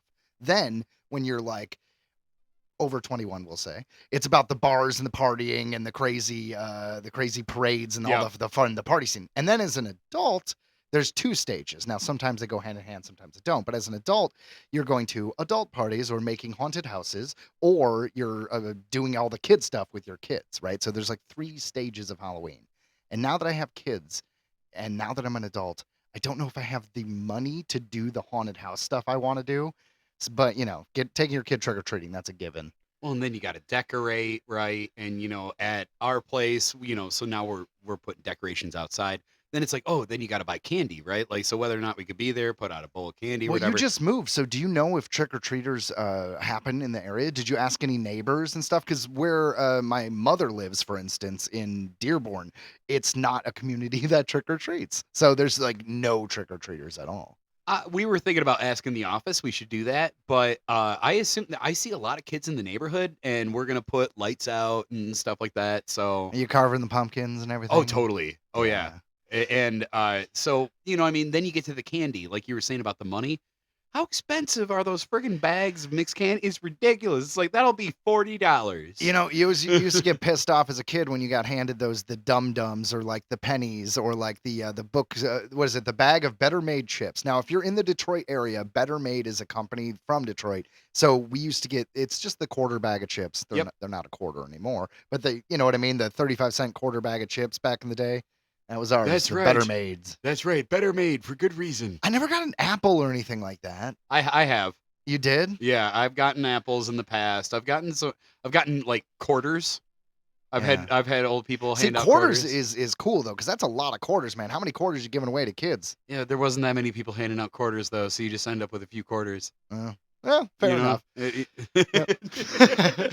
The point is though, you used to get mad when you got handed the dum-dums or like the really the cheap candy. But now as an adult, we get it because we're buying the candy and It's we're like, expensive. it's still $25 for this bag. It doesn't matter that they're Yes. full of like the generic candy corn or Yes, whatever. That's what I'm saying. For the good bag, it's like $40. It's intense. It's intense. It's It makes intense. no. But you know what? We're going to talk about some headlines that actually invoke the spooky season in a bit more of a fun way, in a bit more of a pop culture way. That's what we're covering on this week's Earthling Entertainment Headlines. Disney Plus launching Treehouse of Horror streaming channel for Halloween. Oh, it actually is about time. This comes to us from BloodyDisgusting.com. Huluween is back with this Halloween season, and it's expanding on the new Disney Plus streaming channels that will stream all 36 of The Simpsons Treehouse of Horror episodes in order for the first time ever. THR reports today. Well, okay, so that's really, really cool. But I also want to give Hulu some credit for their Huluween. I like it. It's better than what they've done for Futurama, because they do the same thing where they're like Hulu-rama, and then it turns into Futurama for the new seasons of Futurama. I feel like you're getting too big for your britches, Hulu. But I'll give you Huluween. Grunka lunka Hulu do grandma. We don't like Ryan's grandma. No, it's fine. The Disney Plus Simpsons Fast channel is currently dedicated to back-to-school themed episodes of the long-running animated sitcom. But come Huluween, it'll dedicate itself to Treehouse of Horror and a few scary surprises per Disney. Also joining the continuous Halloween streams are HalloStream, a stream of Halloween classics, villains, an ode to the best villains in cinema, and Waverly Place, a destination for wizards of all ages. In addition to the Treehouse of Horror, Fast Channel, and upcoming releases like The Hand That Rocks the Cradle, expect a slew of Halloween classics to round out Huluween programming this year. Okay, so I was talking about the things when I was a kid that I loved about Halloween, and part of that was the specials. So when we had just regular cable, so Nickelodeon or the Disney Channel would not only have the Halloween specials of whatever popular show, but they'd also have commercials that were toys and McDonald's and whatever that were focused on getting the kid demographic. So that meant every commercial was also Halloween. You had the Halloween Reese's. Yeah. I drink the insides first. That's and you right. see the How Reese do you with eat a two- Reese's? Yeah. Yeah. And I remember the toys, the action figures. I mean, I guess they brought back the Halloween buckets from McDonald's, but They're not as good. not as good. So that is why I really, really like this headline and this constant streaming, kind of like Pluto TV, that Disney Plus does. And the Treehouse of Horrors makes perfect sense, because there is like 36 seasons or 40 seasons of The Simpsons. So that is, except for the first season, That's it. except for the first season, every one of them have had a Treehouse of Horrors, a Halloween episode. Hmm. So having a whole channel, it makes sense, because this is what I like to do as a kid. I like to watch all of that stuff. So I feel like kids today don't have cable, so a constant Halloween thing is really nice. My kid's a little too young. He's 2.5, but I want to play him. If they had this, but it was just like the kid stuff, like Barney, Bob the Builder, Thomas the Train, all the little kid stuff, but their Yeah. Halloween version, Yeah. that would be fucking awesome. I'd be so happy. I'd put that on repeat. That's probably coming. Yeah, the best I got is Miss Rachel, which is about like 45 minutes. Well, they're about to get so much streams, like so many streams, like for this, because everyone's gonna watch them. I mean, the Halloween episodes were my favorite, dude, when they were released on DVD and VHS. Like VHS when I was in middle school, DVD when I was in high school. Like, I bought every time they had like a collection of the Treehouse of Horrors. No, yeah, I remember. That's how I got to know these. Is you showed me. Yeah. What I liked, though, is the older ones that actually were about Halloween. Like, what I don't like is nowadays they kind of just parody movies, and sometimes they parody movies that aren't even spooky. Like one year they parodied like Twilight, and I'm like, okay, I get it, vampires, but this doesn't feel like Halloween. It just feels like you wanted to make a parody episode. Yeah, that does seem like a bit of a stretch. Yeah. But some are better than others. And at the end, I'm glad there's a station we could watch them all. Me too. Yeah. So I had a lot to say about headline number 1, and I'll probably have a lot to say about headline number 2. Ryan, go ahead. Former WWE wrestler confirms he is in talks to play Jason Voorhees in the Friday the 13th revival. Excellent. This comes to us from Collider.com. No genre does franchising quite like horror. That's true. There's a billion of them. From nearly 3 decades of Scream to the resurgence of I Know What You Did Last Summer, your favorite monsters and killers are never really dead. They're just taking a hiatus. But with more than 15 years since the last time we spotted the machete-wielding psychopath Jason Voorhees, fans are beginning to wonder if the Friday the 13th franchise will ever come back to the big screen. With Peacock and A24 hard at work with the prequel series Crystal Lake, the hockey goalie mask-wielding slasher is finally part of the conversation again. And thanks to one of the stars of the upcoming Deathgasm 2, Gormageddon, Yes. By the way, Ryan, if you've not seen Deathgasm, you would really like it. It's a metal kind of. I Like, know. horror I comedy. think I don't think I got to finish it. I think it was at a party that Deathgasm was on, so I didn't really get to pay attention. Well, this guy's in the sequel, Deathgasm 2, Gormageddon. Well, we have an incredibly promising update to share. In support of Deathgasm 2 Gormageddon's world premiere at Fantastic Fest, Collider's Perry Nemiroff Yeah, Perry Nemiroff. sat down to chat with Adam Scher. For him, the blood-filled sequel serves as his latest venture into cinematic projects, having previously performed under the moniker of Braun Strowman in WWE. Yeah, that was his wrestler name. It's kind of like when it's like The Rock, and then he started doing movies, and they're like, The Rock is in it. Yeah, And then they did Dwayne The Rock then Johnson. then they did Dwayne The Rock Johnson, and then eventually it was Dwayne Johnson. Yes. So he's trying to. I mean, I guess he's just kind of screw it. I'm just going to change the name, and when you're starting from the beginning, you have that choice, right? Yeah. Where you can just be like, do I transition or do I just say fuck it? My name is Ted. Fuck it. My name is Ted.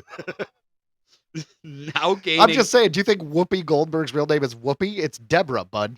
No, it's Whoopi because she kept farting on set. I'm not saying why it's Whoopi. I'm just No. saying it wasn't originally Whoopi. That's the reason. Is everyone I called her know Whoopi? You've mentioned that. I just I cannot. like to remind our listeners that Whoopi farts a lot. I'm just saying, it's part of the legend. This It's the lore. is Ryan's theory, not mine. Now, back to the story. Now gaining wider notoriety as an actor, Adam Scher said that he plans to not only continue his Hollywood takeover, but is incredibly hopeful that he will be the next actor to put on the mask of Jason Voorhees and wreak havoc on unsuspecting teens. That's kind of creepy. I mean, not In really. more than one level. That's what Jason Voorhees does, sir. He doesn't like people having sex or smoking weed. He's a real downer. He really is, right? I think that is funny that that was kind of the thing in a horror movie where it's like, if you smoke weed or have sex, you're gonna die first, and all the horror movie, the things that Scream pointed out in that first film. And- Those were real kind of rules. But beer seemed to be okay. Yeah, well, beer's still okay. Like, Yeah. I'm just saying, if someone's sitting on a park bench smoking a joint, people are going to be walking, well, depending on where you are in the country, people are going to avoid that person. But if someone's sitting there drinking a beer, people are less likely going to avoid. But I guess now that I say that out loud, it depends on how the person is dressed. Because if you have Yes, a I think dirty there are wife, factors. if you have a dirty wife beater and you're sitting there in like cut off jean shorts and no shoes, they might avoid you drinking a beer on a park bench. I feel like depending on where you're at, that actually might be pretty normal. You know what, right? I'm taking back that entire statement. Withdrawn. Moving on.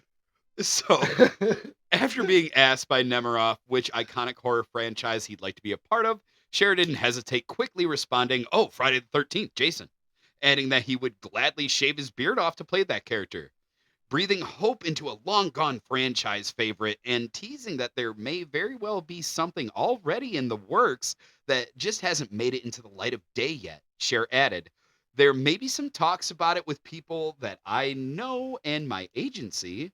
If we could ever get everybody to get back on the same page and allow things to work, I might be the next Voorhees." So yeah, his management, his representation, he may have mentioned that he wants to do it and they're looking into it and maybe there were talks set up at some point. But the point is this man is possibly in the running. It's more of just the fact that this is happening. The franchise rights have been worked out and they are moving forward. It has been announced with a new film. So will he be our next Jason Voorhees? Or will it be Corey Feldman? Corey Feldman has already been in the Friday the 13th franchise. That's what I'm saying. It could Okay, be the him character. older now. Yeah, they've already brought back that character twice, and I don't think Tommy Jarvis is going to be the new Jason. But even if it was, I don't think it would be Corey Feldman. But did But- they bring back Corey? No, they're never going to bring back Corey, probably. They but should. I will say that a wrestler becoming an actor is not unheard of. We have Dave Bautista, we have The Rock, we have John Cena, and Jason Voorhees doesn't take a whole lot of acting. You just need to be a menacing premise. You know what? I take that back. It takes a lot of acting, but it's all physical. Yes. You know what I mean? It's all body language. It's a very different kind of acting. Yes. But seeming imposing as a wrestler is something that they do. So I think this guy could do it. I agree. No, that's the perfect choice. And I mean, we've seen it before. Exactly. So, I mean, Kane did it, didn't he? Or was he Michael Myers? There's I been a can't remember. lot of wrestlers that have stepped into the shoes. I know Kane. Did you play Michael Myers in the zombie film? Because I know I think Kane it might played have his been. own serial killer in See No Evil and See No Evil 2. Yes. Jamie Harris or Danny Harris is in that one as well. Right. So this just works. I love that we always do. We get these big wrestlers, these intimidating dudes to be like, fuck it, just come be Jason, come be Michael Myers. Yeah, it really depends on how you shoot Jason Voorhees, though, because Kane Hodder is, in my opinion, and a lot of people's opinion, the best Jason. And he was pretty much 7 Yeah. through 10, and then they replaced him. Now, one of the reasons given for why he wasn't in Freddy vs. Jason is that the Freddy, Robert Englund, has to be Robert Englund because that's part of it, whereas Jason is wearing a mask. And they wanted him to seem very opposing against Robert Englund. Yeah. And Kane is not the tallest guy. So that's why they changed it. Well, that's what they said they changed it. Yeah, that makes sense. So the point is, though, in those movies that Kane Hodder was Jason, he still was imposing and scary and to me felt larger than life. So it really is Yeah. how you shoot someone. Like Tom Cruise, short as hell. Yep. Yeah. And it's just about how you do it. No, I have to agree. Yeah. So a giant menacing guy is very good and very intimidating, and I think the wrestler could do a good job. All I'm saying, though, give me Corey Feldman, Ryan. See? Bringing it back. There you go, Ryan. See, All right. that There. would be the I had big to, reveal. I had to validate you. Film the whole film with this big guy, right? And then right at the end when he lifts the mask, it's Corey Feldman. You know, this is possible because they are doing Scary Movie 6, Ryan. So a weird reveal of Yes. I always liked that when we were kids and it was 3 of us running around making like fake Scary Movie stuff. We would all play the killer at different points so we could act in the scenes, but we were all varying sizes. So every It was time, so funny. every time the killer showed up, his height and weight gain changed dramatically. But And then we take off the mask and it's a 12-year-old girl, right? Just That's so we can, yes. yeah. Yes, or a puppy. Or a a cat. puppy. Oh my god. That would be hilarious. That would be really, really funny. Speaking of funny, we're getting something else that's kind of funny coming down the pipeline in It's- headline number 3. The Simpsons movie sequel confirmed. Oh, that took a while. This comes to us from IGN.com. Disney's 20th Century Studios has confirmed The Simpsons Movie 2 is real, and it already has its first poster and release date of July 23rd, 2027. The company announced its plans for a Simpsons sequel on social media a few days ago, revealing that an all-new movie based on the long-running animated comedy is now set to premiere in about 2 years. No details about how The Simpsons Movie 2, or wherever its final title ends up being. I hope it's like Simpsons 2, even 2-ier. That sounds about right. Right? Or The Simpsons sequel, The Second Coming of Movie. Right. That would actually be better. I like that one. I hope they take that. Copyright Earthling Entertainment. We'll continue the Springfield family's story were revealed. So none of that was revealed that's where I left off. No details were revealed. Though its first poster does come with a drawing of a familiar pink donut illustrated by series creator Matt Groening. Goring. Why are you looking at me like that? You should know this. I figured you would. I honestly don't know much Simpsons, I'll be honest. My dad literally let me watch frickin' Beavis and Butthead, but would not let me watch The Simpsons. That's a choice. Isn't that weird? That seems like a personal beef with The Simpsons your dad had, because Beavis and Butthead is arguably more vulgar with less story points. Like Simpsons actually, for the most part, had a moral to their stories. You know what I mean? Like whether you like it or not, they were trying to tell a certain piece of truth behind it. Whereas Beavis and Butthead, God love them, was just Dick Nacho farts. God love him. Uh, No, dude, my dad took me to go see Do America. He took me I to think the your movie. dad maybe, instead of hating Simpsons, just secretly loved Beavis and Butthead. I think he might have. Yeah, there you go. He's like, yep, those my dumb kids. Whacking it in the tool shed. I tell you what, there ain't no boys done so much whacking. That July 2027 release date puts The Simpsons Movie 2 out almost exactly 20 years after the original film first took Homer, Marge, Bart, Lisa, and Maggie to theaters. It's a schedule that will also see a sequel arrive around 1 year before The Simpsons Season 40 premieres in 2028. Yeah, there's season 40, but no, Good Lord. that blew my mind. As I'm like a sequel, and I'm like, why did it take him so long? And 20 years, dude, 20 years. You know that was 2 years after you graduated high school, bud. That first movie came out. And I remember seeing it. Yeah, I did too. I liked it. I mean, to me, it was. I don't know. I guess I just expected a little bit more from a Simpsons movie because I loved The Simpsons so much. I was just a big fan, and it just felt like an extended episode, which is what you could expect. It's the same thing that happened with the Bob's Burger movie. I liked it. It was good, but it was just a very long episode. Yeah, I liked it, but yeah, I have to agree. It was less of a movie and just a long episode. Yeah. Which is okay. But I'm about ready for a Simpsons sequel. I want them to get a little bit more wacky with it, because like we talked about the Treehouse of Horror episodes, there's been craziness that happened in the show that wasn't a joke, that is supposedly canon. Now granted, it is a very, very, very old episode, like 24 seasons ago old, something like that, but there was an episode where they went to Krusty Land, and it was kind of like Walt Disney World, and there was animatronic Itchy and Scratchies walking around, and then they went crazy and started like stalking people and tried to do like kill them and stuff. It was awesome, and the family stopped it, and that is the kind of story I want for a Simpsons movie sequel. I have to agree. That sounds more like a movie plot. Yeah, or like Camp Krusty, which is the one where all the kids take over the summer camp because Camp Krusty ends up being like a living hell. All right. Yeah, I think it was Itchy and Scratchy Land at Camp Krusty. But yeah, those are the good episodes. Look up that crap, man. Don't worry about this new one where they're like, oh, Kim Kardashian stars and here's the cell phone and yay. No, look up the old ones. Those were fun. So it's unclear why Disney is choosing to revisit a big screen Simpsons story with The Simpsons Movie 2 after 20 years.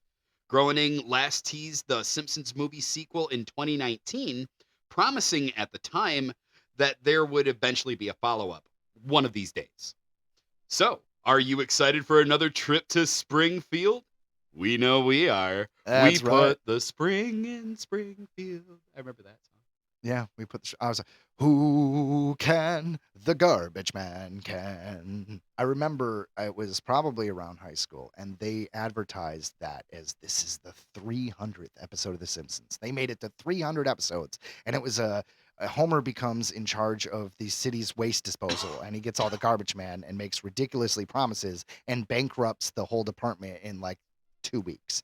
Nice. Well, that was the 300th episode, and that's why it's stuck in my head. And now I think they're on like 730 something. Jeez. Yeah, like realistically, it is just unbelievable. Is that one of the longest running shows ever? I think of like something like Saturday Night Live, like that is on their 50th season, and Simpsons is going to be on their 40th season when this second movie comes out. That's crazy. And I thought South Park was forever. Like they're since 97. Yeah, that's true. I think they're like season 27 now. I mean, they're up there. But okay, here, I'm looking at it. Simpsons episode guide on IMDb says that they are on episode 856 are all the episodes labeled on 856. I mean, unless you're a soap opera, that's pretty damn impressive. That's insane. And we were proud of getting to episode 100. We're nothing, Ryan. Dude, we are nothing, garbage compared to The Simpsons. It's important you know that. Off into the void we go. Let's get back to Halloween. Headline number 4. R.L. Stein's Pumpkinhead, a new Halloween movie premiering on Tubi this October.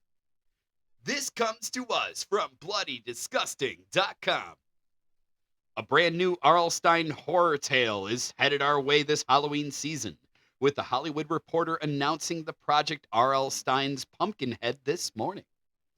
A feature adaptation of the same titled episode from the television series R.L. Stein's The Haunting Hour, R.L. Stein's Pumpkinhead, premieres on October 17th only on Tubi. Tubi's making some plays. That's right. R.L. Stein's Pumpkinhead centers on teenage Sam, whose family's move to Red Haven is made worse when his brother Finn disappears, and no one else remembers that he even existed Sam joins friend Becca and eccentric Rusty in the race to find Finn and break a harvest curse before Halloween ends. Jem Gerard directed Pumpkinhead and also wrote the screenplay. R.L. Stein's Pumpkinhead is a playful blend of good fun, big scares with an element of adventure that taps into everything audiences love about Halloween and young adult horror, says To Be Chief Content Officer Adam Lewinson. Yes. But I mean, it would be weird if he was like, sucks. This sucks. Crap. It's crap. But I love the Halloweenness. I'm all for it. We're thrilled to collaborate with the legendary Master of Fear, R.L. Stine, as part of our growing slate of YA storytelling that bridges generations and delivers fresh, genre-driven entertainment. There's something rotten inside these pumpkins, and it isn't pumpkin meat, Stine teases. I'm so happy to see one of my most terrifying Halloween stories brought to chilling life in this new movie. Wah, wah, wah. You know, it's bound to be a Halloween classic. I'm in. Yeah, I am too. You know what's funny is a lot of Halloween movies that I like are because, like I mentioned earlier, they're based around the holiday Halloween. Like, they're not just scary. I don't like it when someone says, oh, it's a great Halloween movie. What is it, Saw? Like, no, that is a horror movie. There's nothing wrong with watching horror movies on Halloween. Right. There's nothing wrong with it at all. But labeling them a Halloween movie is incorrect, and it bothers me. It bothers me, Ryan. It's like the Christmas movie debate with like Die Hard and stuff like that. Yeah, it is. It is. But the thing with these Halloween movies is I find that a lot of the ones that get me into the Halloween spirit are because of the holidays. So I put a list together. I think I was writing for a website at the time. It may have been Movie Pilot when they were going around. It could have been something else. But I wrote a list of what are the top 10 Halloween like movies, and most of them ended up being kids movies or Hocus young adult Pocus. movies. Yeah, exactly. Hocus Pocus, The Night Before Christmas, simply because they got me more into the Halloween spirit. And I made a point of writing a little paragraph on the top of just being like, hey guys, we're not counting the Halloween franchise because yes, that does take place on Halloween. Yep. But at the time I was taking a stance that it was just a slasher film and really wasn't about Halloween because it could take place anywhere, even though it's called Halloween. I've since changed my feelings on that. I will call Halloween and the Halloween franchise, obviously Halloween movies. But that was the stance I took then. And I got ripped apart, dude. Like the internet was like, what are you gonna mean you can't call Halloween a Halloween movie? I mean, it is a wild stance, but in Fair a way, enough. I get where you're coming from, though. Like, I don't think you're necessarily wrong. Like, but like, yeah, it's called Halloween because it took place on Halloween. Yeah, arguably, this is what people always get pissed off when I say this, but it's true. The most Halloween is Halloween 3. It's the one without Michael Myers. It is the most Halloween movie. You're right. Yeah. You're right. Absolutely. You're not even wrong about that. No, I that one was a weird one. Do you have any Halloween movies that you like from when you were a kid? Any classics, or maybe not when you were a kid, maybe adult? Like Trick or Treat is a great example of a Halloween horror adult film, and that one was awesome. It's funny you ask. I was thinking about it today. Remember the real Ghostbusters? I do. The old cartoon. I do. I love They that did one. a Halloween special movie, and I remember loving it as a kid. And I don't know why, but I thought about it earlier today.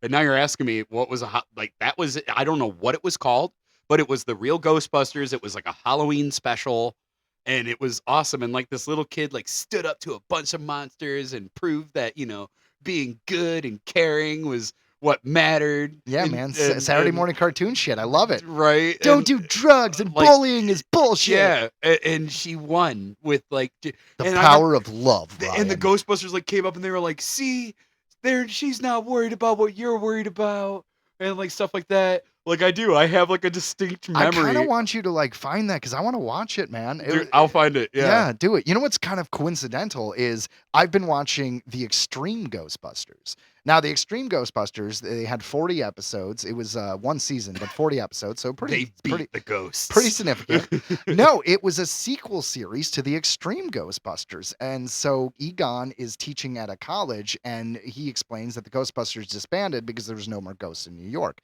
But obviously, like all Ghostbusters stories, some new event happens and ghosts emerge. So his students, which is only 5 students because no one wants to take the class, end up being the new Ghostbusters. They're the Extreme extreme Ghostbusters. Nice. Because it was the 90s and everything was extreme. it was. Extreme. But it is... You had to be there. It was, at the time, in canon with the rest. I mean, I haven't seen all 40 episodes. I can't tell you if it leads into the film Ghostbusters Afterlife perfectly, but it could. It could.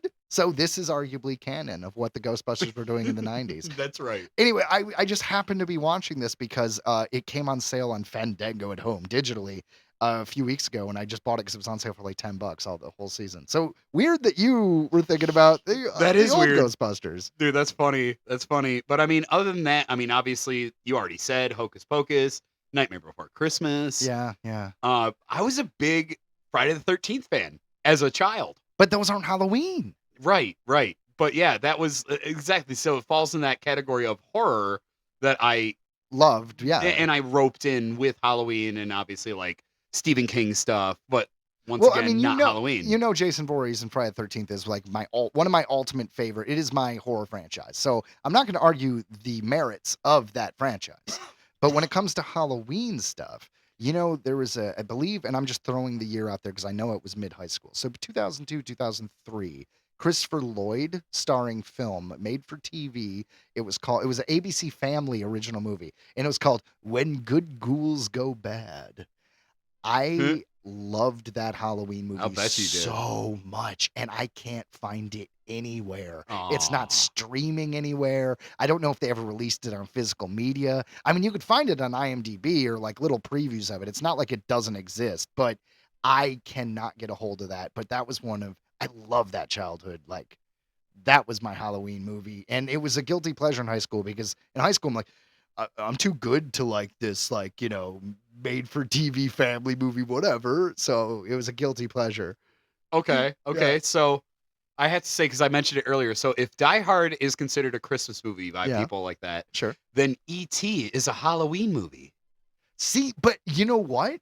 You are right as far as that, like that idea that it's the same as Die Hard. But I would argue neither one is. I a holiday agree. movie. I But- have to agree, but I just had to point that out. Well, then the original Batman movies, the four that were directed or produced by Tim Burton and Joel Yeah. Schumacher.